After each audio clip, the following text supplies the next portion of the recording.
Hello प्यारे साथियों, नमस्कार। मैं आरबी पटेल आपका अपने यूट्यूब चैनल स्टडी 16 विथ राज में स्वागत करता हूं। आप सब कैसे हैं? आशा करता हूं कि आप सब ठीक ठाक होंगे, ज़बरदस्त होंगे और आपके यूपी बोर्ड की तैयारी भी ठीक ठाक ज़बरदस्त चल रही होगी। जैसा कि आपको पता ही होगा, इस चैनल के माध्यम से हम आपको हिंदी गद्य साहित्य एवं पद्य साहित्य की रचनाएँ पढ़ाते हैं एवं हिंदी पढ़ाते हैं। ठीक है, तो आज हम इस वीडियो के माध्यम से आपके सामने हिंदी गद्य साहित्य एवं पद्य साहित्य की 20 महत्वपूर्ण रचनाएं लेके आए हैं। हिंदी गद्य साहित्य एवं पद्य साहित्य की 20 महत्वपूर्ण रचनाएं लेके आए हैं। तो आपसे हम रिक्वेस्ट यही करेंगे कि आप वीडियो पूरा देखिएगा। यदि आप चैनल पर पहली बार आए हैं तो चैनल सब्सक्राइब करिएगा और वीडियो पूरा देखिएगा। और वीडियो पूरा देखिएगा। लास्ट में हम आपसे एक प्रश्न भी पूछते हैं, तो जिसका आंसर आपको कमेंट बॉक्स में देना होता है। ठीक है मित्रों, चलिए आज का यह सेशन स्टार्ट कर लेते हैं। आज का पहला प्रश्न जो रहने वाला है वो क्या है? रामधारी सिंह दिनकर को ज्ञानपीठ पुरस्कार प्रदान किया गया? किस रचना पर रामधारी सिंह दिनकर को ज्ञानपीठ पुरस्कार प्राप्त किया गया?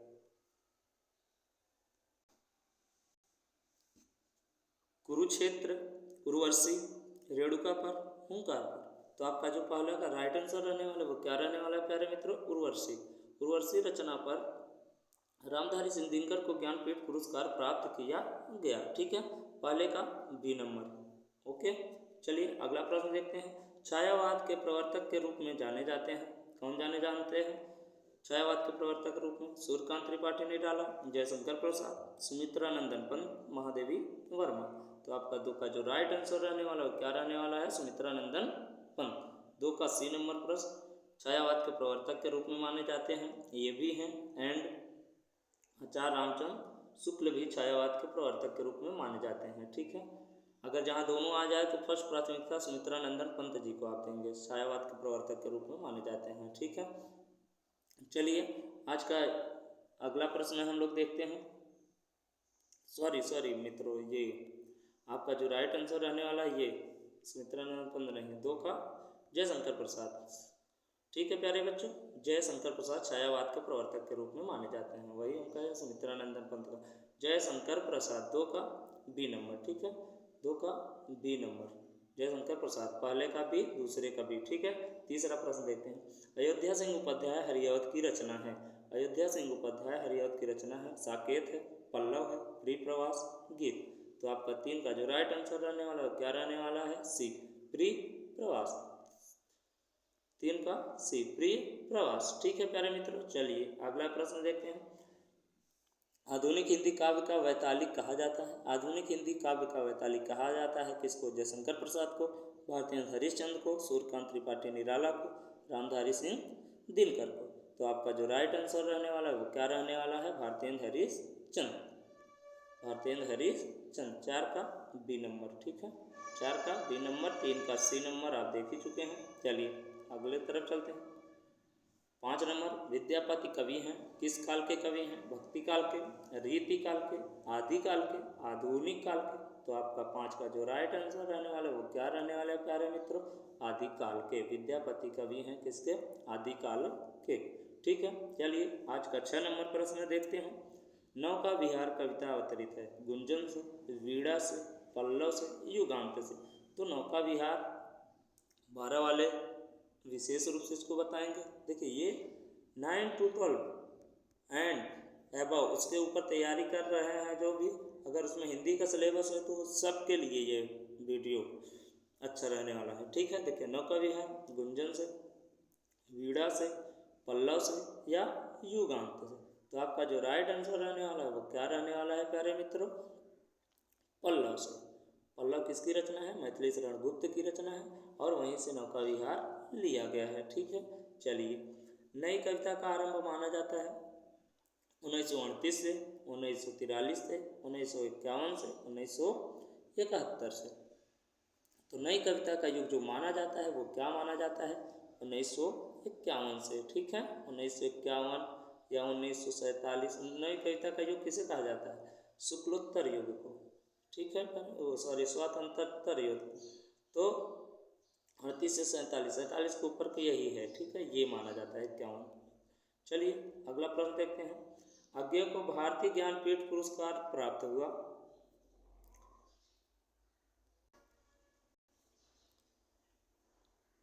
किस रचना पे प्राप्त हुआ? कितने नामों में कितनी बार पर, हरि को करुणा प्रभाग्य पर, आंगन के पार द्वार पर, और ऐसा कोई घर आपने देखा है।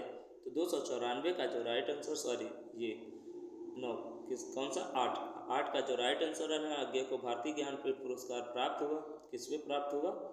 कितनी नामों पर कितनी बार पे। ठीक है प्यारे मित्रों, कितने नामों पर में कितनी बार पे ये आपको इनको ज्ञानपीठ पुरस्कार प्राप्त हुआ। 9 नंबर, प्रयोगवाद को नई कविता की संज्ञा दी। गिरिजा कुमार माथुर ने, केदारनाथ सिंह ने, धर्मवीर भारती ने, अज्ञेय ने। तो आपका जो राइट आंसर रहने वाला है वो क्या रहने वाला है, देख लेते हैं। तो तीसरे का जो राइट आंसर रहने वाला है वो क्या है? घ नंबर, डी नंबर, अज्ञेय। प्रयोगवाद को नई कविता की संज्ञा दी किसने? अज्ञेय ने, अज्ञेय। ठीक है, चलिए अगला प्रश्न देखते हैं। कौन सी कृत महाकाव्य नहीं है? रामचरितमानस, साकेत, यामा, पद्मावत। कौन सी कृत महाकाव्य नहीं है?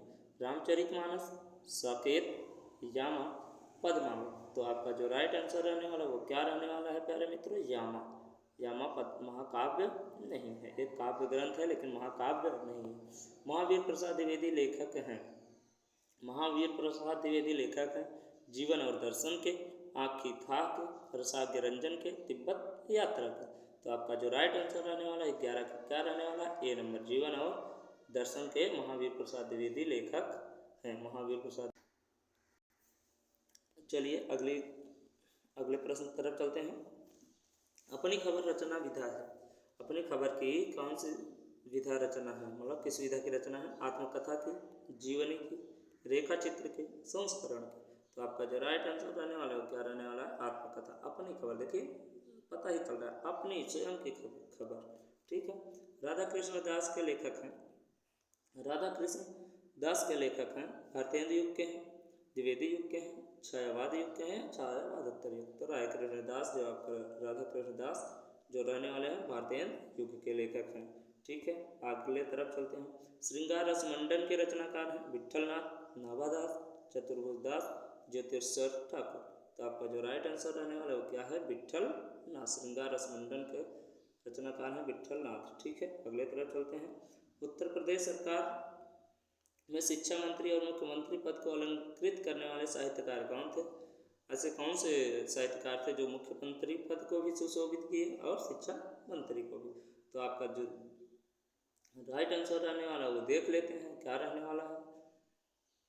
राहुल सांकृत्यायन, डॉक्टर वासुदेव शरण अग्रवाल, डॉक्टर संपूर्णानंद, इनमें से कोई नहीं। तो आपका जो राइट आंसर रहने वाला है वो क्या रहने वाला है? डॉक्टर संपूर्णानंद। ठीक है प्यारे मित्रों, चलिए देख लेते हैं अगले प्रश्न को। भूले बिसरे चेहरे के रचनाकार हैं रामधारी सिंह दिनकर, कन्हैयालाल मिश्र प्रभाकर, हरिशंकर परसाई, राजारी प्रसाद द्विवेदी। तो आपका जो राइट आंसर रहने वाला है भूले बिसरे के कौन है? कन्हैयालाल मिश्र प्रभाकर। जिंदगी मुस्कुराई इन्हीं की रचना है, बहुत सी रचना है। मेरी असफलताएं रचना किस विधा की रचना है? मेरी असफलताएं किस विधा की रचना है? जीवनी, आत्मकथा, रेखाचित्र, संस्मरण। तो आपका जो राइट आंसर रहने वाला क्या है? मेरी असफलताएं आत्मकथा है। ठीक है, मेरी असफलताएं आत्मकथा विधा की रचना। अतिचार रचना के संपादक हैं बालमुकुंद गुप्त, किशोरीलाल गोस्वामी, नाभादास। अतिचार के रचनाकार हैं कौन है भैया? देख लेते हैं। विजय। कौन है? विजय। अतिचार के संपादक के रूप में कौन जाने जाते हैं? विजय। ठीक है, अगले प्रश्न तरफ चलते हैं।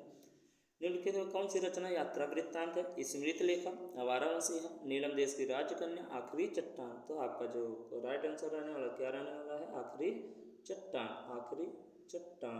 ठीक है, चलिए अगला प्रश्न देख लेते हैं, वो क्या रहने वाला है। दिनकर के पत्र का प्रकाशन वर्ष क्या है? 1975, 1978, 1981, 1980। तो आपका 20 का जो राइट आंसर रहने वाला है 1980। ठीक है प्यारे मित्रों, आपको वीडियो कैसा लगा ये कमेंट बॉक्स में कमेंट जरूर करिएगा। यदि आपको वीडियो अच्छा लगा होगा तो चैनल पे पहली बार आए होंगे तो चैनल सब्सक्राइब किए बिना मत जाइएगा। ये रहा आज का होमवर्क प्रश्न, जिसका आंसर आपको कमेंट बॉक्स में देना रहेगा। ठीक है, ये गद्य के किस विधा में काल्पनिक प्रसंग का स्थान नहीं है, ये आपका होमवर्क प्रश्न रहना है, जिसका आंसर कमेंट बॉक्स में देना रहेगा। ठीक है प्यारे मित्रों, चलिए आज लेते हैं अलविदा और मिलते हैं कल फिर